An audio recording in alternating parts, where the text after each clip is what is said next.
প্রত্যেক ভালো কাজের শুরুতে আল্লাহর যে বান্দা বান্দি প্রত্যেক ভালো কাজের শুরুতে যে বান্দা বান্দি বিসমিল্লাহ বলতে পারবে, আল্লাহ রাব্বুল আলামিন কিয়ামতের দিন হাউজে কাউসারের গেটের সেই তালার চাবিটা দিয়ে দিবেন। জোরে বলেন সুবহানাল্লাহ।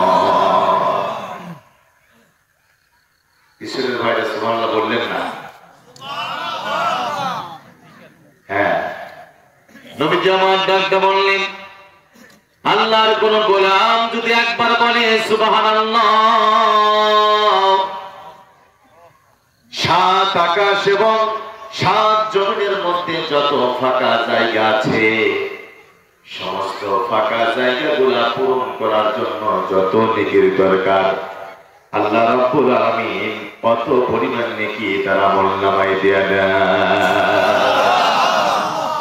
আর একটা হলো লা ইলাহা ইল্লাল্লাহ। আল্লাহর নবী ডাকতে বললেন, আল্লাহর কোন গোলাম যদি একবার বলে লা ইলাহা ইল্লাল্লাহ, সাত আকাশ এবং সাত জমিনের মধ্যে যত জড় পদার্থ আছে, পাহাড় পর্বত নদী নালা খাল বিল মহাসমুদ্র, চন্দ্র সূর্য গ্রহ নক্ষত্র, সমস্ত বস্তু যদি একটি পাল্লার মধ্যে রেখে দেওয়া যায়, অপর পাল্লায় যদি কালেমাটা রেখে দেওয়া যায়, সমস্ত বস্তুর চাইতে কালেমার ওজনটাই ভারী হয়ে যাবে। নবীজি আমার একদিন হযরতে ফাতেমার বাড়িতে গেলেন। ফাতেমার হাতের দিকে লক্ষ্য করে দেখলেন ফাতেমার হাতের তালুর মধ্যে ফোসকা পড়ে গেছে। হুজুর বললেন, ফাতেমা তোমার হাতের তালুর মধ্যে ফোসকা কেন?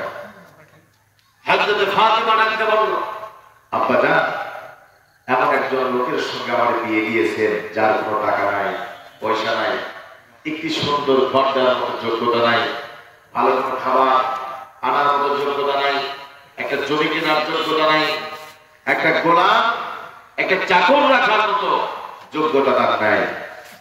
যাতার মধ্যে গম পিষতে পিষতে আমার হাতের এই অবস্থা হয়েছে। হযরতে ফাতেমা ডাকতে বলল, ইয়া রাসূলুল্লাহ, ইয়া হাবিবাল্লাহ, আব্বা জান মেহেরবানি করে আমার জন্য একটা চাকরের ব্যবস্থা করে দিবেন, গোলামের ব্যবস্থা করে দিবেন। নবী আমার ডাকতে বললেন, আরে ফাতেমা, চাকরের চাইতে গোলামের চাইতে যদি উত্তম কোন বস্তু তোরে দান করি তাইলে কি গ্রহণ করবা? হযরতে ফাতেমা মনে মনে চিন্তা করলো, আমার আব্বা জান মনে হয় টাকা দিবে, বাড়ি বানায় দিবে, ঘর বানায় দিবে, জমি কিনা দিবে।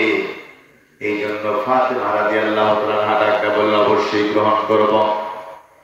নবীজি আমার ডাকতে বললেন, ফাতেমা রে, আমি তোমারে বাড়ি বানায় দিতে পারবো না, জমি কিনা দিতে পারবো না, ঘর বানায় দিতে পারবো না, গোলাম কিনে দিতে পারবো না, তবে তোমার আমি এমন একটা সুন্দর আমল শিখায় দেব, যে আমলটা তুমি যদি করতে পারো আর কিয়ামত পর্যন্ত আমার উম্মতরা যদি করতে পারে, আল্লাহ রাব্বুল আলামিন তাদের সমস্ত অভাবগুলিকে আল্লাহ পাক দূর করে দিবে।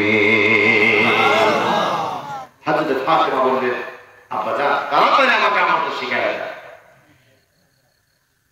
আমার নবীজি বললেন, ফাতেমা রে শোনো,